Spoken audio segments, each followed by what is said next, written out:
We begin Victor's narrative with a bit of an origin of where he came from.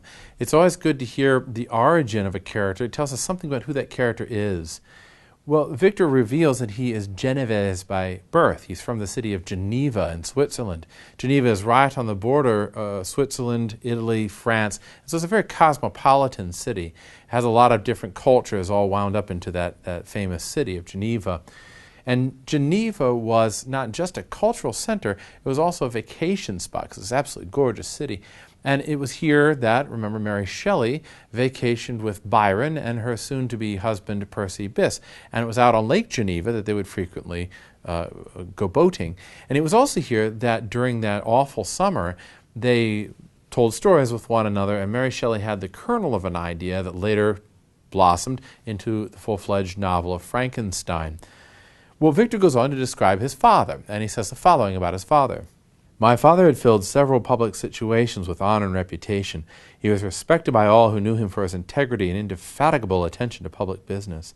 He passed his younger days perpetually occupied by the affairs of his country, and it was not until the decline of life that he thought of marrying and bestowing on the state sons who might carry his virtues and his name down to posterity. So Victor's father, Alphonse Frankenstein, is a man of great nobility. He's a man of reason and thought and science, and he seeks to do what's right and what's best. And it turns out that he actually has a good friend who's suffering terribly, who has a daughter, and it's this daughter that Alphonse eventually rescues from destruction and poverty and makes his wife. This woman is the mother of Victor Frankenstein. And the mother figure in Victor's world becomes dominant in his imagination. He loves her very much and sees her as a paragon of women. That image of women and of married relationships is an image or a theme that Mary Shelley is going to draw out through the rest of the novel. Keep in mind that what she's talking about here with this vision of the world as a machine within a machine, it affects people negatively. First, the weakest and most precious members of society, and then later others. So this vision will have negative effects or violent effects on women and children first. And it has violent effects also on the whole vision of what married life is all about. In the beginning, Victor has a beautiful vision of married life in the marriage between his father, Alphonse, and his mother, Caroline Beaufort. And in the description of his mother, we see the image of what Victor holds to be the paragon of women. Caroline Beaufort possessed a mind of an uncommon mold, and her courage rose to support her in her adversity. She procured plain work, she plaited straw, and by various means contrived to earn a pittance scarcely sufficient to support life. His mother, Caroline Beaufort, even in the worst circumstances, finds a way to support herself. She is of uncommon mind, he says. Her mold is uncommon and her mind is incredible. So here's a woman who is beautiful but is also strong and capable. That's Victor's vision of what a woman ought to be. Well, his father rescues Caroline, marries her, makes his family with Caroline, and they have Victor and they have several other children, two other boys. And he says that his life was wonderful. No creature could have more tender parents than I had. They were constantly caring for me and looking out for me. And then he goes on to describe how he meets the woman who later will be his own romantic interest. His father has a sister, and the sister goes off to Italy, and there she actually takes ill and dies, and his cousin, Elizabeth Lavenza, is left without parents. And so his father goes and saves her also from poverty, and brings her into the family. And Victor describes Elizabeth Lavenza in the following way. No one could better enjoy liberty, yet no one could submit with more grace than she did to constraint and caprice. Her imagination was luxuriant, yet her capability of application was great. Her person was the image of her mind. Her hazel eyes, although as lively as a bird's, possessed an attractive softness. Her figure was light and airy, and though capable of enduring great fatigue, she appeared the most fragile creature in the world. While I admired her understanding and fancy, I loved to tend on her, as I should on a favorite animal, and I never saw so much grace, both of person and mind, united to so little pretension. So again, Elizabeth Lavenza is this paragon of women in Victor's mind. She is beautiful, she's delicate, she's sweet, but she's also very intelligent, and she's very strong. She's capable of enduring a great deal. All the things that Victor sees as the paragon of womanhood.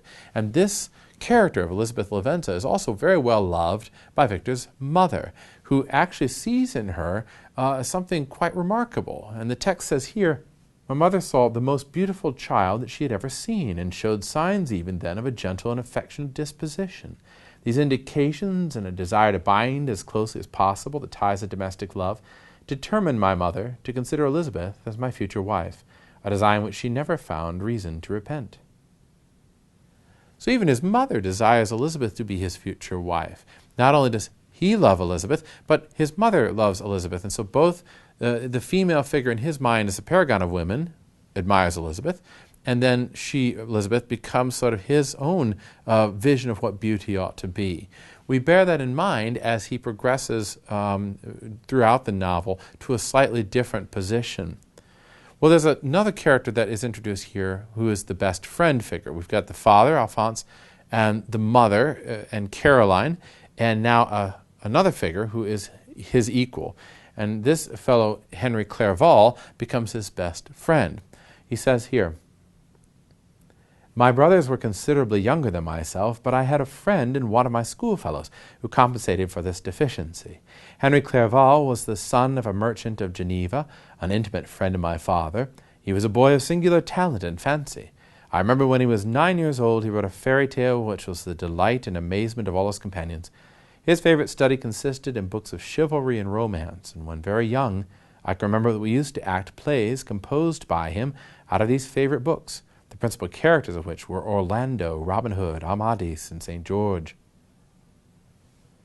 His best friend in the whole world, Henry Clerval, is a literary type, a mythological type. He thinks in terms of stories and crafts stories. He's an artist, and he crafts stories of nobility and honor and virtue. This is in striking contrast to what Victor ends up liking, what Victor ends up enjoying, because he says that early on he gets infected with a certain type of mental disease, a fixation, if you will. And he says that this fixation, basically, this curse that later takes over his life, arises like a mountain river in him from ignoble and almost forgotten sources, he says. But swelling as it proceeded, it became this torrent in his life. That's much like in Chamonix, the poem Mary Shelley's husband writes called Mont Blanc, where the water comes out from the mountains and pours down over the side of the mountain. It's very much like what is going on in Victor's life. As his life goes on, he has this experience of being cursed by his desire to know something. And it says when he was 13 years of age, he comes across the works of Cornelius Agrippa. And it was during the inclemency of weather, which obliged him to remain confined to an inn, that he finds this book, Cornelius Agrippa. Cornelius Agrippa was a man who sought to seek out the secrets of the universe. He was what was called an alchemist. In general, the alchemists were a group of men who sought to change lead into gold, and they did so by finding what they called the philosopher's stone. That philosopher's stone was also referred to as a French stone, the Frankenstone, which, if you combine the French and German, is Frankenstein. So Mary Shelley is being very clever here. Frankenstein is the philosopher's stone, the secret to the universe, the thing that will allow the alchemist to change lead into gold. Only in the worst alchemist did they actually try to turn lead into gold. The better alchemists saw that as a change in the spirit from lead to gold. In this book, Victor takes them literally, and he looks very closely at Cornelius Agrippa. Well, his father says, "This is trash, don't spend your time on this." But when he goes back, he reads Paracelsus and Albertus Magnus, who were other men who sought to do the same thing, and he tries very hard to seek out the secrets of the universe. And eventually that shift from searching for the philosopher's stone, which is what the alchemists try to do, shifts to seeking out natural science. And so natural science becomes a kind of magic for Victor. It's a way of finding out the secrets of the universe, or having power over the universe. And yet, for him, this is not ignoble. He says, "What glory would attend the discovery if I could banish disease from the human frame and render man invulnerable to any but a violent death?" He seeks to find out the secrets of the universe in order to be able to improve mankind. And when he finds out about electricity through a lightning strike, this becomes the way in which he's going to revivify mankind. He's going to seize the power of electricity in the same way that Prometheus seizes fire in the Greek myth. And he's going to use that knowledge in order to rejuvenate matter and make matter into a living creature. But for Victor, again, it's a type of magic. And it's a type of magic that is seeing the world as machine within a machine, and will spell some element of doom for him further on in the text.